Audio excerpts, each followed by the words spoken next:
আমি যাব না, আমি কিছু করিনি।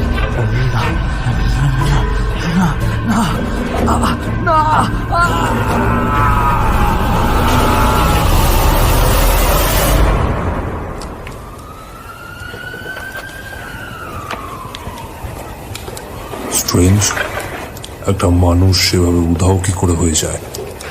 দরজা জানলা সবই তো বন্ধ। আচ্ছা পোদ্দার, সৌমেনবাবু ঠিক কি কাজ করতেন? স্যার স্যার, এই একটা ডায়েরি আর একটা পুরনো বই পেয়েছি। কই দেখি। ডায়েরিটা তো সৌমেনবাবুর পার্সোনাল ডায়েরি বলে মনে হচ্ছে। হ্যাঁ স্যার, তাই তো লেখা দেখলাম। আচ্ছা গুপ্ত, তুমি আর পোদ্দার সার্চ চালিয়ে যাও, কিছু পেলে আমাকে ফোনে জানাবে। আর আমি এই বইটা আর ডায়েরিটা নিয়ে গেলাম। Okay sir.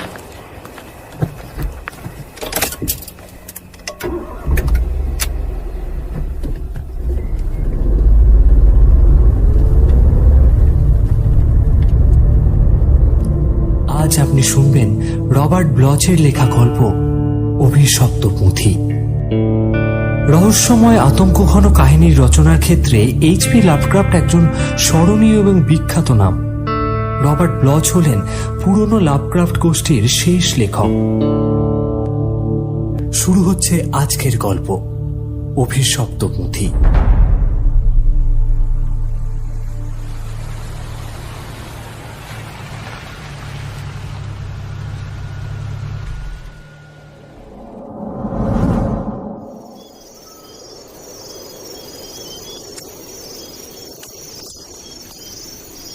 সারা ঘর থেকে এই দুটো জিনিস ছাড়া তোর কিছুই পাওয়া গেল না।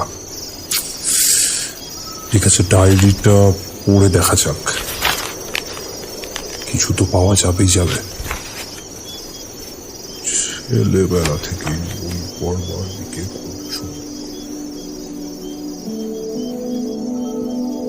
ছেলেবেলা থেকেই বই পড়বার দিকে আমার খুব ঝোঁক। সব রকমের বই পড়তাম, কিন্তু কোনো রহস্য কাহিনী যদি আমার হাতে আসতো তবে তা পড়তে গিয়ে আমি নাওয়া খাওয়া ভুলে যেতাম। দেশি বিদেশি বহু লেখকের রহস্য কাহিনীর সঙ্গে আমার কলেজ জীবনের গোড়াতেই পরিচয় হয়েছিল। তাই চাকুরি জীবনে ঢুকেও ছোটবেলার অভ্যাস আমি ছাড়তে পারলাম না।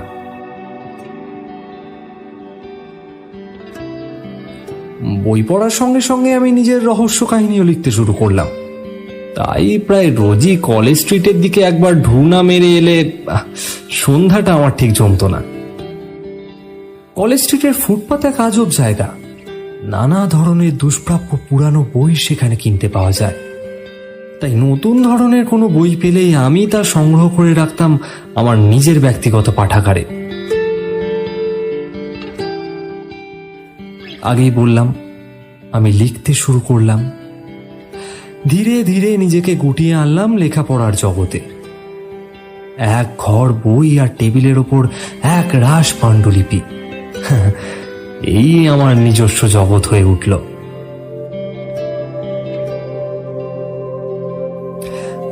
লেখার বিষয়বস্তুর জন্য আমাকে খুব একটা ভাবতে হতো না। অনেক অলৌকিক আর রহস্য কোনো কাহিনী আমার মনের গহনে আসর জমিয়েছিল। মনের কারাগার থেকে আমি কাহিনীগুলোকে মুক্তি দিতাম ছাপার হরফে। আমার লেখা অলৌকিক গল্পের একখানা সংকলনও আমি বের করলাম। তবে বইখানা বাজারে চলল না। ঠিক যেমন করে কাহিনীগুলো আমি ভেবেছিলাম, ঠিক তেমন করে কাহিনীগুলোকে ভাষায় রূপ দিতে পারলাম না। সমালোচনা হলো অর্থহীন বাতুলের প্রলাপ বলে। বুঝলাম লেখার ভঙ্গি পাল্টাতে না পারলে আমার লেখার সমাদর কোনো কালেই হবে না।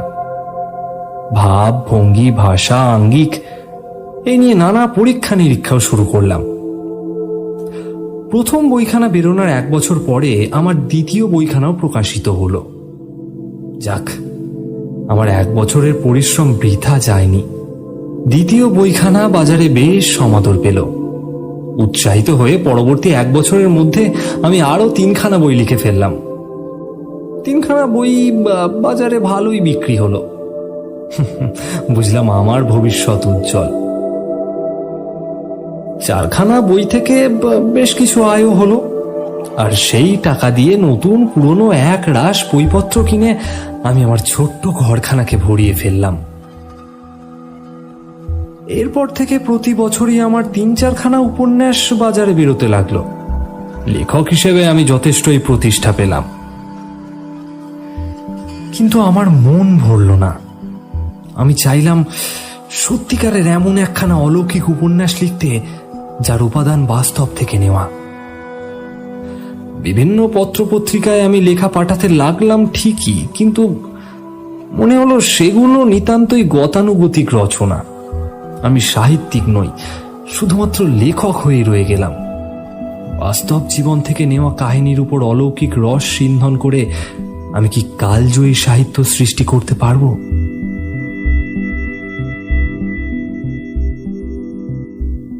গতানুগতিক ভৌতিক কাহিনীর একটা নিজস্ব ভঙ্গি আছে, আর আমার ধারণা হলো এই ভঙ্গির বন্ধন থেকে নতুন কিছু সৃষ্টি করা যাবে না। আমাকে নতুন বিষয়বস্তু খুঁজতে হবে, নতুন বিষয়বস্তুকে নতুন ভঙ্গিমায় প্রকাশ করতে হবে। কিন্তু কোথায় পাবো নতুন বিষয়?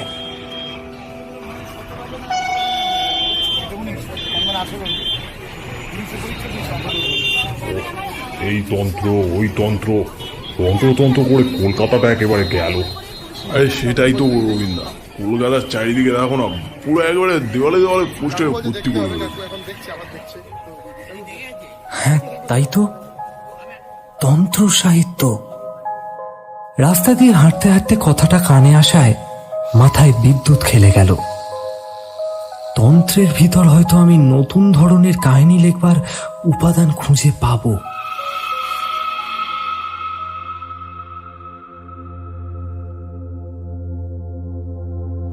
তন্ত্র সাহিত্যের উপর পড়াশোনা করবার জন্য ন্যাশনাল লাইব্রেরিতে যাতায়াত শুরু করলাম। কলেজ স্ট্রিটের বইপাড়ায় ঘোরা কমে গেল, কিন্তু একেবারে বন্ধ হলো না। ন্যাশনাল লাইব্রেরিতেই একদিন আলাপ হয়ে গেল নরোত্তম বিশ্বাসের সঙ্গে। একেবারে আশ্চর্য যোগাযোগ।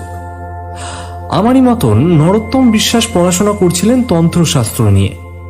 তার উদ্দেশ্য তন্ত্রের উপর থিসিস লেখা। ভদ্রলোকের বয়স 45 থেকে 50-এর মধ্যে, মেধিন রিজু সরল দেহ, কানের পাশের চুল ঈষৎ ধূসর হয়ে এসেছে। প্রাথমিক আলাপ পরিচয়ের পরে ভদ্রলোক একদিন আমায় চা খাবার নিমন্ত্রণ করলেন। ঠিক হলো সামনের রবিবার আমি তার বাড়ি যাব।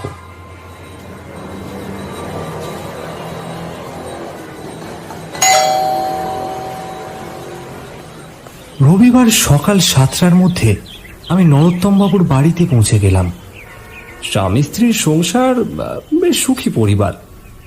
সন্তান সন্ততির মধ্যে একটি মেয়ে, তার আবার বছরখানেক হলো বিয়ে হয়ে গিয়েছে। মোট কথায় একেবারে গোছানো পরিবার। চা খাওয়া শেষ হতে আমি আর নরোত্তম বাবু দুজনে দুটো সিগারেট ধরালাম।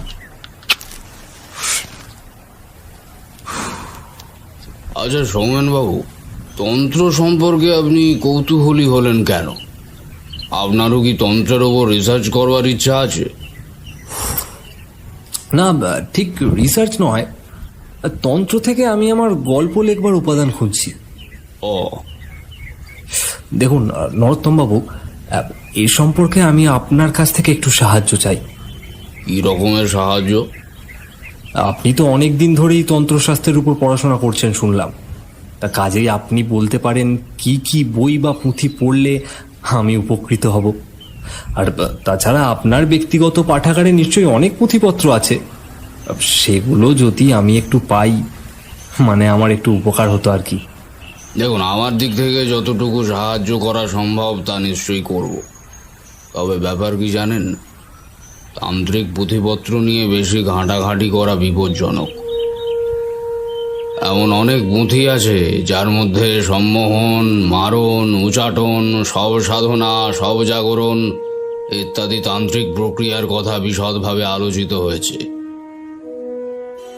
এইসব পুঁথি নিয়ে বেশি ঘাঁটাঘাঁটি করলে কিংবা বাস্তবে এসব কাজ করতে গেলে অনেক বিপদ ঘটতে পারে। সে ঠিক আছে, কিন্তু আমি তো কেবল আমার গল্পের উপাদান সংগ্রহ করব। বেশ, আমি আপনাকে একটা বইয়ের তালিকা তৈরি করে দিচ্ছি। এই বইগুলো থেকেই আপনি অলৌকিক এবং অতিপ্রাকৃত গল্প লেখবার উপাদান পেয়ে যাবেন। তালিকার কিছু কিছু পুঁথি আমার ব্যক্তিগত পাঠাগারেই আছে, বাকিগুলো আপনাকে সংগ্রহ করে নিতে হবে।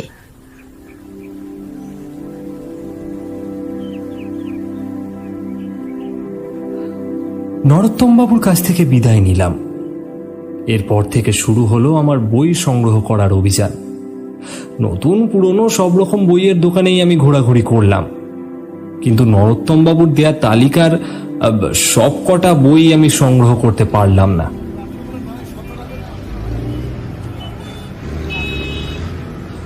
ঘুরতে ঘুরতে একদিন ছেদিলালের পুরনো বইয়ের দোকানে হাজির হলাম।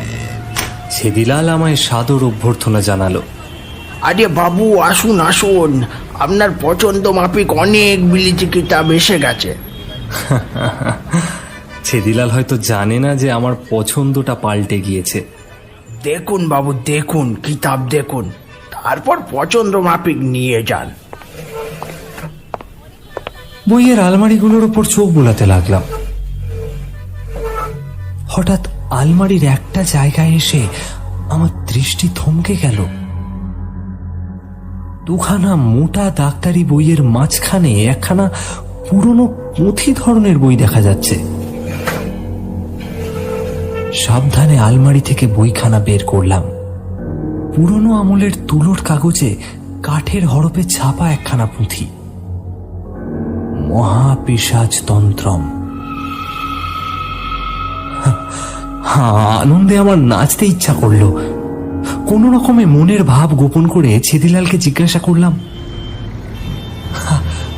আরে এই পুঁথি তুমি কোথায় পেলে? কি জানি বাবু, মাসখানেক হলো কিতাবখানা ওখানেই আছে, কোনো পুরনো লটের সঙ্গে এসে গিয়ে থাকবে হয়তো। বইখানা যে কি ধরনের, ছেদিলালের সেই সম্বন্ধে কোনো ধারণাই নেই। 10 টাকা দিয়ে পুরানো বইখানা কিনে ফেললাম।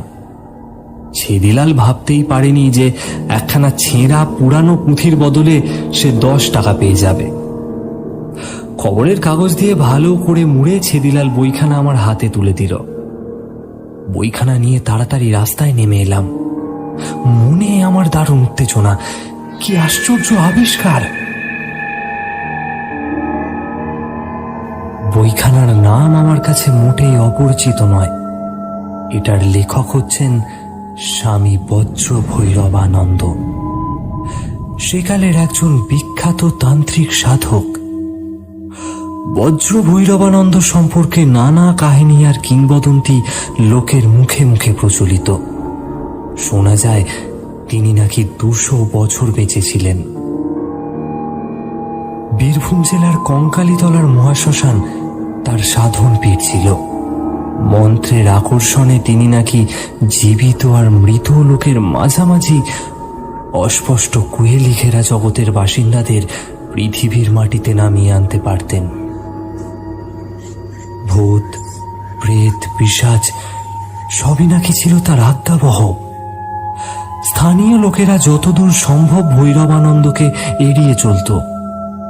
সিপাহী বিদ্রোহে জড়িত এই অভিযোগে ইংরেজরা তাকে ফাঁসি দিয়েছিল, কিন্তু লোকের ধারণা প্রতি অমাবস্যার রাতে বজ্র ভৈরবানন্দের বিদেহী আত্মা নাকি কঙ্কালীতলার মহাশ্মশানে ফিরে আসে।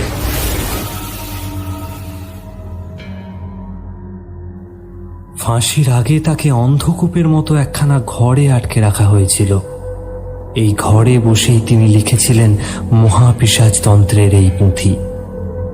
প্রহরীদের সতর্ক দৃষ্টি এড়িয়ে কেমন করে এই পুঁথি বাইরে বেরিয়ে এসেছিল সেটা একটা রহস্য। ভৈরবানন্দের মৃত্যুর 1 বছর পরে এই পুঁথি ছাপিয়ে বের হলো। বেরোবার সঙ্গে সঙ্গেই পুঁথিখানা নিষিদ্ধ বলে ঘোষণা করা হলো এবং সরকার সবকটা কপি বাজেয়াপ্ত করলেন। কিন্তু কেমন করে জানি না কয়েকখানা কপি সরকারি ঘোষণার আগেই কোনো কোনো লোকের হাতে এসে গিয়েছিল, আর সেই সবগুলো সরকার এখনো উদ্ধার করতে পারেনি। এই হলো মহাপিশাচতন্ত্রমের সংক্ষিপ্ত ইতিহাস।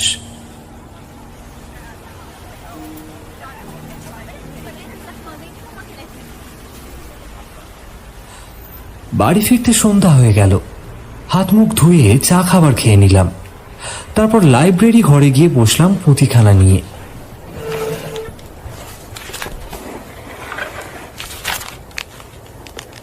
কিন্তু কয়েক পাতা উল্টেই বুঝলাম এই পুঁথির পাঠোদ্ধার করা আমার দুঃসাধ্য। প্রথমত পুঁথির ভাষা সংস্কৃত। সংস্কৃত ভাষায় আমার যে জ্ঞান আছে তাতে এই পুঁথি পাঠোদ্ধার করা চলে না। দ্বিতীয়ত পুঁথির অনেক জায়গায় সাংকেতিক অক্ষর ব্যবহার করা হয়েছে। এই সংকেতগুলোর মাথা মুন্ডু আমি কিছুই বুঝতে পারলাম না। এমন একখানা বই হাতে পেয়েও আমি পড়তে পারছি না। ভাবুন দেখি আমার অবস্থাটা কেমন।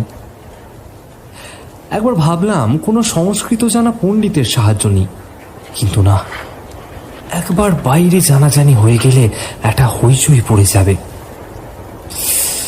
তাহলে উপায়?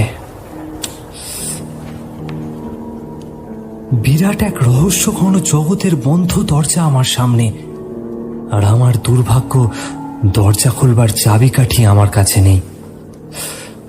আচ্ছা, নরোত্তম বিশ্বাসের কাছে পুঁথিখানা নিয়ে গেলে কেমন হয়? হ্যাঁ, তাই তো, ঠিক করলাম নরোত্তম বাবুর কাছেই যাব।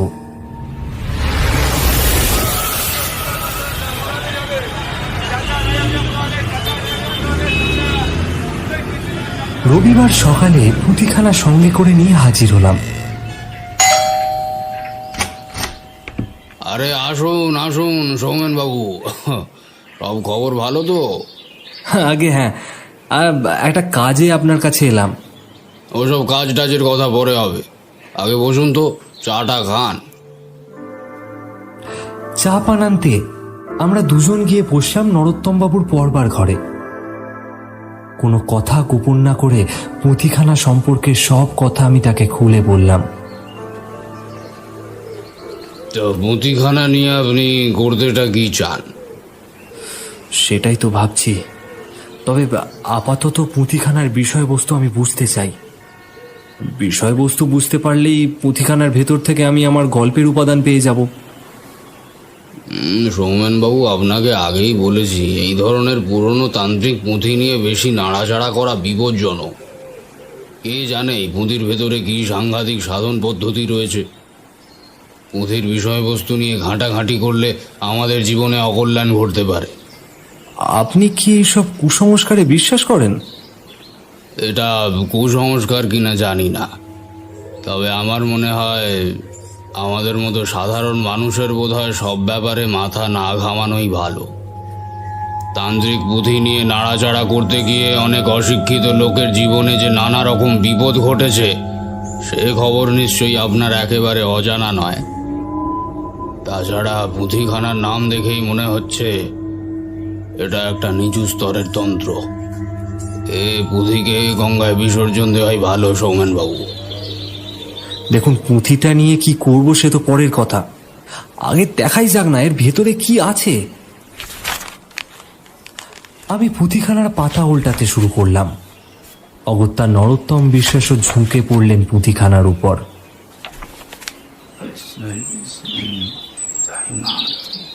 মিনিট 15 ভিতরেই নরোত্তম বিশ্বাসের প্রথম পরিচ্ছেদ পড়া হয়ে গেল। না সৌমেন বাবু, পুঁথিখানার ভেতরে উল্লেখযোগ্য কিছুই তো দেখতে পাচ্ছি না। এ একখানা গতানুগতিক তান্ত্রিক পুঁথি, নতুন কিছু নেই। আচ্ছা দেখি দ্বিতীয় পরিচ্ছদে কি আছে। নরোত্তম বাবু আবার পাতা উল্টাতে শুরু করলেন। আমি আনমনে তাকিয়ে রইলাম বাইরের দিকে।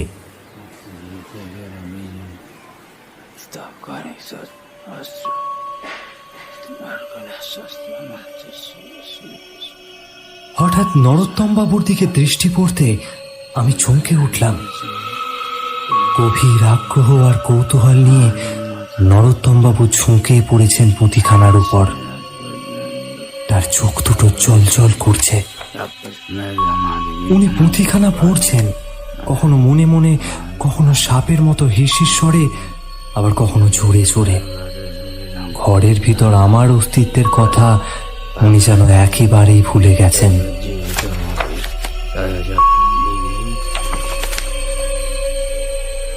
আচম্বিতে পুঁথির পাতা থেকে চোখ তুলে নরোত্তমবাবু আমার দিকে তাকালেন। একটা চাপা উত্তেজনায় তার সারা শরীর থরথর করে কাঁপছে। আপনি কি জানেন বজ্র ভৈরবানন্দ সম্পর্কে কিংবদন্তি আছে? তিনি নাকি মন্ত্রের আকর্ষণে জীবিত আর মৃত লোকের মাঝামাঝি অস্পষ্ট কুহেলি ঘেরা জগতের বাসিন্দাদের মাটির পৃথিবীতে নামিয়ে আনতে পারতেন। ভূত প্রেত পিশাচ সবাই নাকি ছিল তার আজ্ঞাবহ। হ্যাঁ জানি, কিন্তু এ কথা কেন জিজ্ঞাসা করছেন?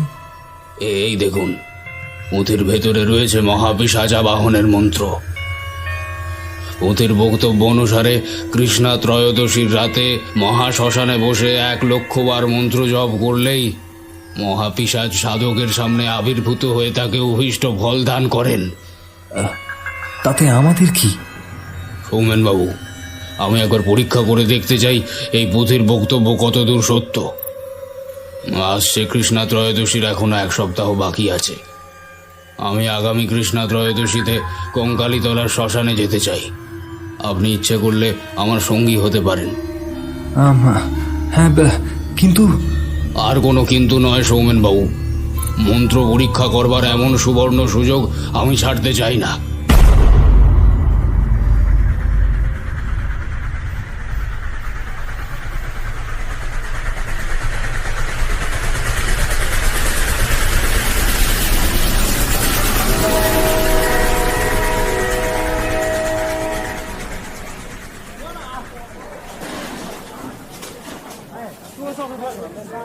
পুরুলিয়া স্টেশনে নামতেই একটা পাগল গোছের লোককে দেখতে পেলাম।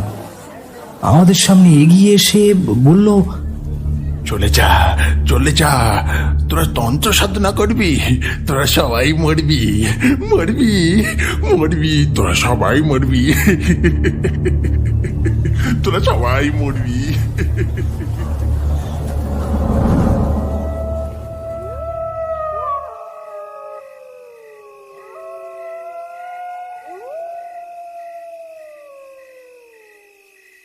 সৌমেন বাবু, আর দেরি করে কি লাভ? এবার আমাদের কাজ শুরু করা যাক। আমার জীবনে সে এক দারুণ আতঙ্ক ঘন রাত্রি। মহাপিশাচ তন্ত্রের পুঁথি নিয়ে আমি আর নরোত্তম বিশ্বাস কঙ্কালীতলার শ্মশানে এসে পৌঁছেছি। কৃষ্ণা ত্রয়োদশীর রাত। মাথার ওপরে তারা জ্বলা আকাশ, কিন্তু তারার আলো শ্মশানের অন্ধকার দূর করতে পারেনি। চুপসি বটগাছগুলো এক একটা অন্ধকারের জগৎ তৈরি করে দাঁড়িয়ে রয়েছে। অন্ধকারের ভিতরে তাল আর নারকেল গাছগুলোকে মনে হচ্ছে এক একটা অতিকায় প্রেত। দূরের বটগাছের মাথায় একটা রাত জাগা পাখি তীক্ষ্ণ স্বরে ডেকে উঠল। একটা শকুনের বাচ্চা কোকিয়ে উঠল তাল গাছের মাথায়। দুজনে এগিয়ে গেলাম শ্মশানের একটা কোণের দিকে। চারপাশে গণ্ডি কেটে নরোত্তমবাবু তার আসন তৈরি করলেন। আমি বসে রইলাম গণ্ডির বাইরে। পুঁথিখানা হাতে নিয়ে নরোত্তমবাবু আসনে বসলেন। তারপর শুরু করলেন তার জপ। মহাপিশাচ ইহা গচ্ছ, ইহা গচ্ছ, ইহা তিষ্ঠ, ইহা তিষ্ঠ, ওং বজে ইহা দিবা, ওং ব্রিং ব্রিং ওং ভাদেয়া, দুরি গুর মহাদস্কৃতি ভারং। কতক্ষণ এইরকম জপ চললো ঠিক বলতে পারবো না, কিন্তু হঠাৎ একটা সময় একটা অনুভূতি আমায় চেপে বসলো। আমার মনে হতে লাগলো নরোত্তম বিশ্বাসের মন্ত্র তরঙ্গ যেন কুণ্ডলী পাখি আকাশের দিকে উঠে যাচ্ছে। নক্ষত্রলোকের মধ্য দিয়ে পথ করে মন্ত্র যেন যাচ্ছে একেবারে শ্রোতার কানে। সেই শ্রোতাকে মন্ত্রের আকর্ষণে পৃথিবীতে নেমে আসতেই হবে। এ কি আমার আচ্ছন্ন মনের কল্পনা? দূরে আকাশের কোণে মরা হলুদ রঙের এক ফালি চাঁদ উঠল। চাঁদের আলো বিস্তীর্ণ শ্মশান ভূমির ওপর এক ভয়ঙ্কর আলো আঁধারি পরিবেশ সৃষ্টি করল।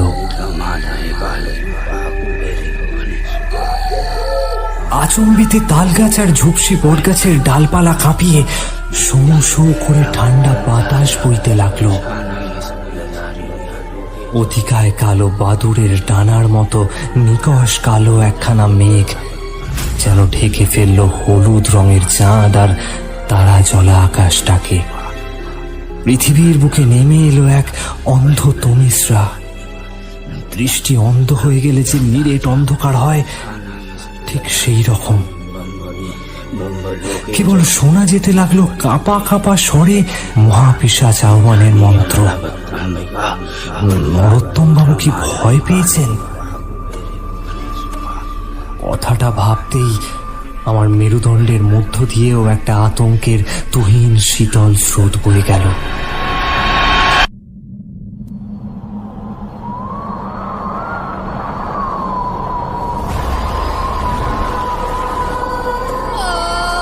হঠাৎ তীব্র তীক্ষ্ণ একটা বিদ্যুৎ দীপ্তি দেখতে পেলাম। কালো মেঘে ঢাকা আকাশটাকে কে যেন অগ্নিময় খড়গ দিয়ে চিরে ফেলল। সনসন করে বইতে লাগলো কনকনে ঠান্ডা বাতাস। এ বাতাস তো পৃথিবীর নয়, এই বাতাস বুঝে উঠে আসছে অন্ধকার নরকের অতল গহ্বর থেকে।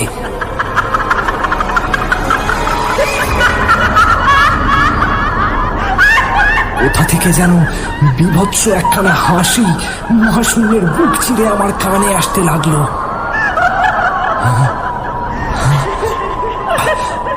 মহাপিশাচ কি তাহলে মন্ত্রের আহ্বানে সাড়া দিয়েছে?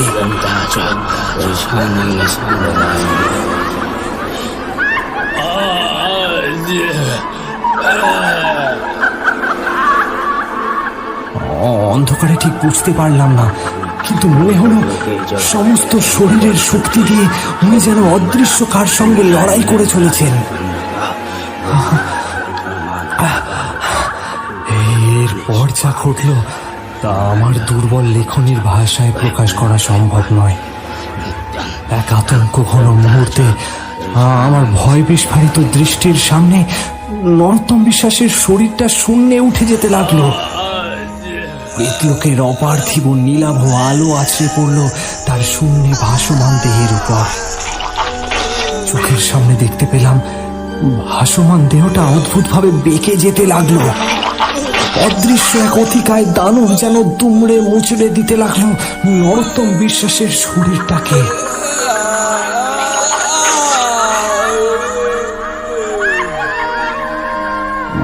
মরমর করে হাড় ভাঙবার শব্দ হলো।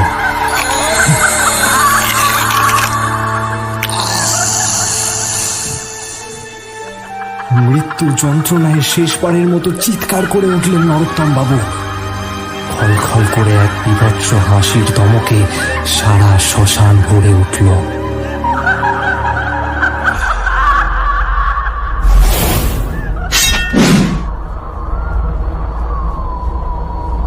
মৃতলোকের অপার্থিব আলোয় দেখলাম নরোত্তমের সারা শরীর থেকে রক্ত ঝরে পড়ছে ঠিকই, কিন্তু মাটি পর্যন্ত সেটা নেমে আসছে না।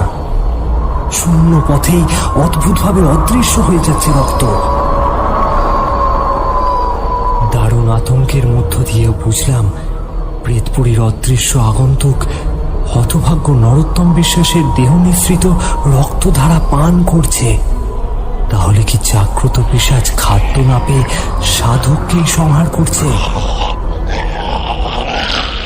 চোখের সামনে নরোত্তমের দেহটা কুঁকড়ে যেতে লাগলো। কিছুক্ষণের মধ্যেই রক্তহীন সাদা দেহটা আছড়ে পড়ল মাটির ওপরে। নররক্তপানে তুষ্ট মহাপিশাচ এতক্ষণে আমার দৃষ্টিগ্রাহ্য হলো। আমি দেখলাম সেই মহা আতঙ্ককে। নিকষ কালো বিপুল দেহ তার, আগুনের ভাটার মতো দুটো চোখ নিষ্ঠুর জিঘাংসায় ধপধপ করে জ্বলছে। চোখের দৃষ্টিতে সে যে কি এক সর্বগ্রাসী মহাক্ষুধা তা আমার লেখায় প্রকাশ করতে পারবো না। দারুণ আতঙ্কে চিৎকার করে উঠলাম, কিন্তু গলা দিয়ে কোনো স্বর বেরোলো না। জ্ঞান হারিয়ে আমি লুটিয়ে পড়লাম শ্মশানের মাটিতে।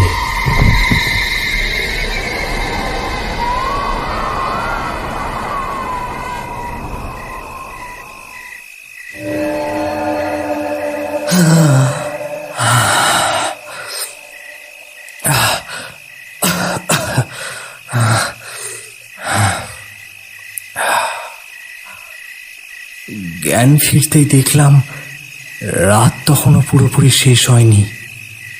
আকাশে কৃষ্ণ ত্রয়োদশীর মরা চাঁদখানা এবার স্পষ্ট দেখা যাচ্ছে। এ কি, দূর থেকে কেউ যেন এগিয়ে আসছে আমার দিকে।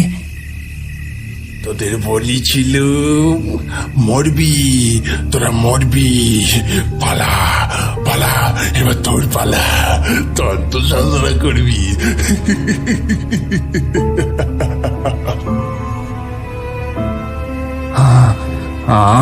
আমার আবার সবকিছু মনে পড়ে গেল।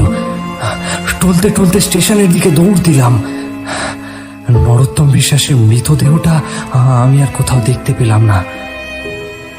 সকালে ট্রেন ধরে সোজা ফিরে এলাম কলকাতায়, কিন্তু সেই আতঙ্কময় রাত্রের স্মৃতি আজও আমার মন থেকে সম্পূর্ণ মুছে যায়নি। মনে হয় কোনোদিন যাবেও না। নিদ্রায়, তন্দ্রায়, জাগরণে সবসময় আমি যেন শুনতে পাই সেই মহাপিশাচের খলখল হাসি। আমার জীবনের প্রতিটা মুহূর্ত যেন অভিশপ্ত হয়ে উঠেছে। আমার বিশ্বাস মহাপিশাচ আবার আমার কাছে আসবে। এবার তার জন্য আর আহ্বানের প্রয়োজন পড়বে না। আমি জানি যখন আসবে একলা ফিরে যাবে না, ও আমাকেও নিয়ে যাবে।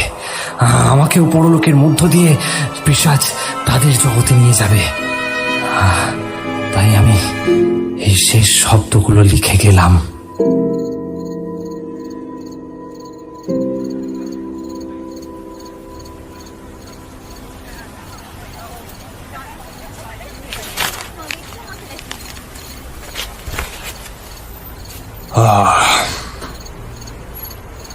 এই বইটা পড়ে মহাপিশাচ ডাকা যাবে? কি যাতা লিখেছেন সোমেন বাবু, কোনো গল্পের প্লট নাকি? সবই যখন পড়লাম, বইটাও একবার পড়ে দেখি। যত সব। মরবি, তোরা মরবি, পালা পালা, এবার তোর পালা, তন্ত্র সাধনা করবি।